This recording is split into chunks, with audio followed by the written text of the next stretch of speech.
Good day, folks. This is Greg Judy at Green Pastures Farm. Today, Jan and I are out looking at the ponds on the new farm. We've just been cutting cedars for the last almost 3 hours. Bunches of, I don't know, how many do you think we knocked out today? A bunch. Probably 1,000. Could be. It feels like 1,000.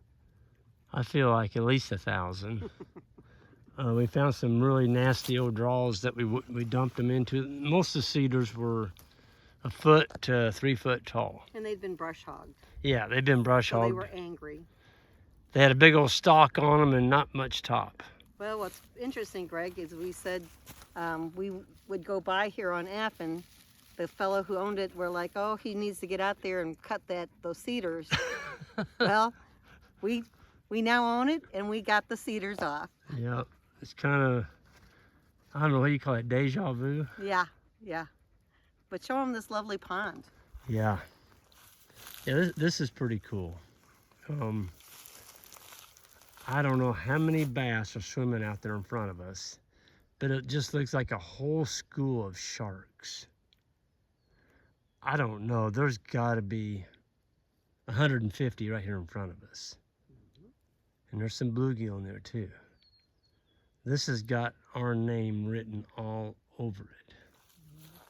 Isaac and I got to come over with some little spinner baits. We need to take, I'm just guesstimating by looking at the bass, we probably need to take 100 bass out of here. This pond hasn't been fished and they're overpopulated. Mike, look at them. Look at them. Can y'all see them bass?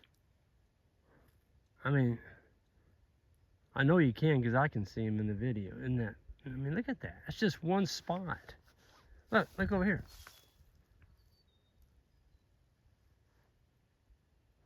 And those are all, 10, 9, 10. There's an occasional 11, 12 incher in here.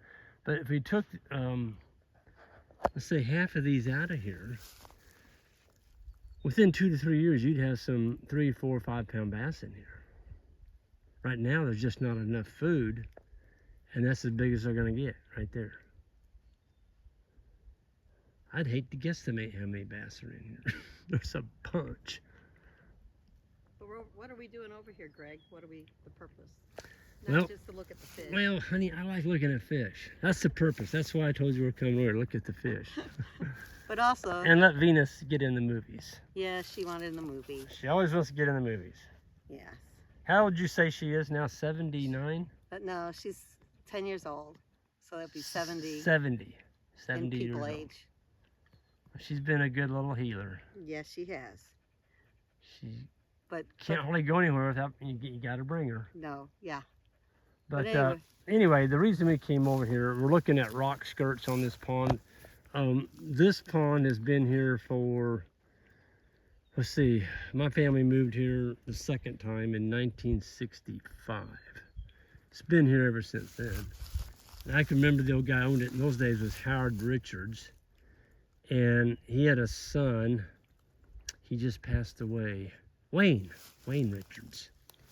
And Wayne, I remember driving by F, and Wayne would be setting up on this bank with a white bucket and a lawn chair, and he'd be fishing this pond. But it doesn't have a pipe in it. There's no pipe in that dam. Got a lot of fall. I mean, there's a big valley down behind this dam.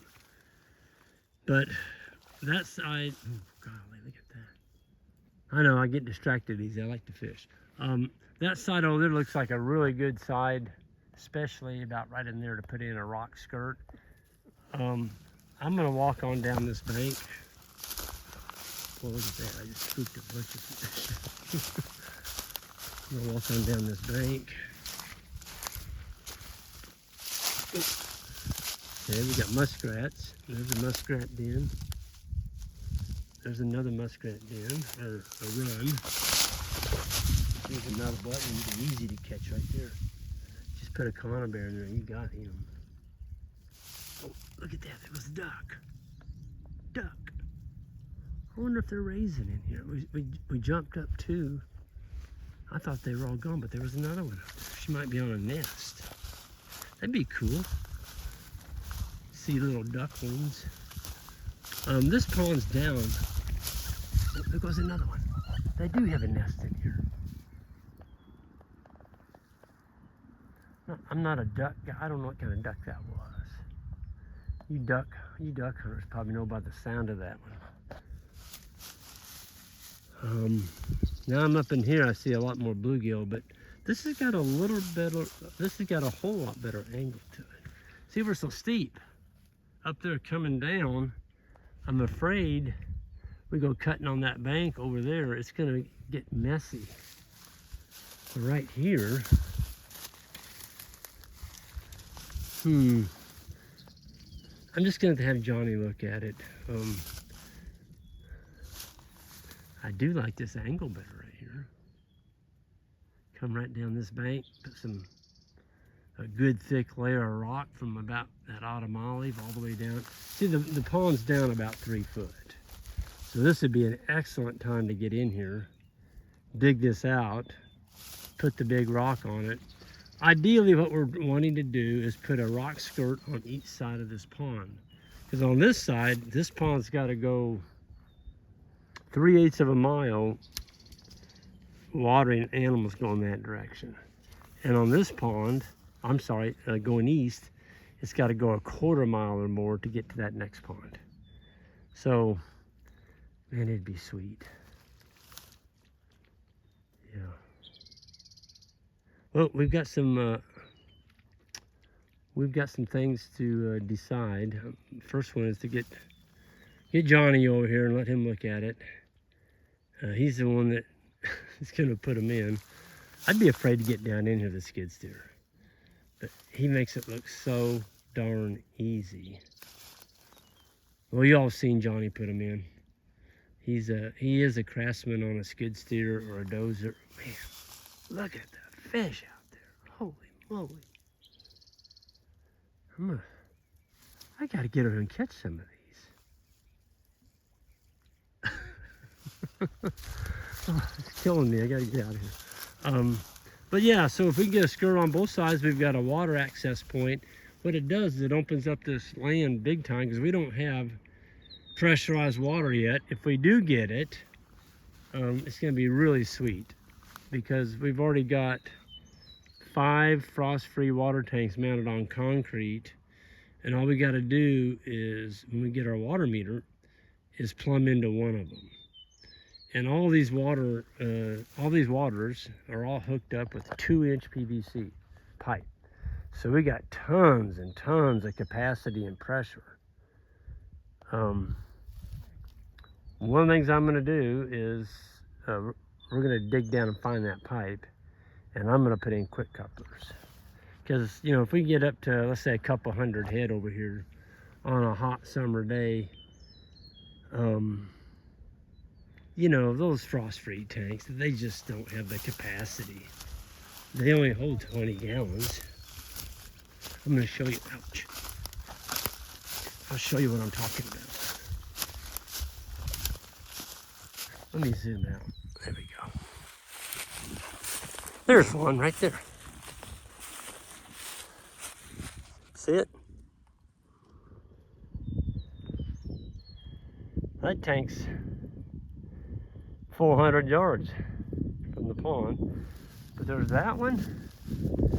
There's another one up there by that dirt pile up there. There's one at the far end. There's one clear up there by the bull pasture, and there's one down here below this pond in this bottom. So we've got some work to do, you know, to get water where we want it. I have discovered that, you know, you get water where you want it, do it right. It's kind of like building a fence. I like to have a lot of capacity. If I'm gonna have 200 head out here grazing, I don't want them standing around fighting, trying to get a drink. I want them to drink and get back out there and start grazing. That's what I want. So there's nothing worse than looking at a cow that's got her eyes. I've had it happen a couple times. We had a water line break or a busted tank or something, and the animals freak out. they freak out. They realize they're never going to get another drink of water again. And they will not leave the water tank. I mean, they just fight and push and shove. And I was with a group of big Charolais cows one night till 3 o'clock in the morning on a pond with a siphon. I had 3 hoses. I had 3 siphoning hoses going over the top of that pond dam because the main line had busted. And I couldn't keep up with them. There was 150 Charolais cows and I couldn't keep up with them. And it was scary. I mean, it was hot. The cows were stressed and they were not leaving that tank. So, yeah, build it stout, build it right, plenty of capacity, get you a big tank, an adequate size valve that lets in the right amount of water, and you're good to go. But, you know, I'm talking about all this stuff. There's a lot simpler way right there. Have Johnny come in and put in some rock skirts. Do they work in the wintertime? Absolutely. They work good. All you gotta do is chop the ice off the pond right on the rock skirt. You still got your wire in there to keep them from getting out on the ice. And they work good. But this one's gonna be a little bit tricky. I don't know. It's just steeper than I like. I'll just put it that way. And could we put a solar pump in there and set it out and put a big tank up here to pump into? Absolutely, we could do that. And so that will not work in this wintertime because your lines are gonna freeze. Yeah, just some things we gotta look at, but it's exciting. It's exciting. I mean, look at this, folks. Look at this. It's green. It's growing. I would say we're growing a ½ inch a day now. We're supposed to get some rain on Sunday night. They're saying pretty bad storms coming in. We don't need the, we sure don't, you know, pray that we don't get the damaging winds and all that, but we could sure use a good rain. And yeah, we'll see. Folks, we're gonna get out of here and we gotta go move cows. And we'll see you down the road next time. Hit that subscribe button on the way out. Venus is driving.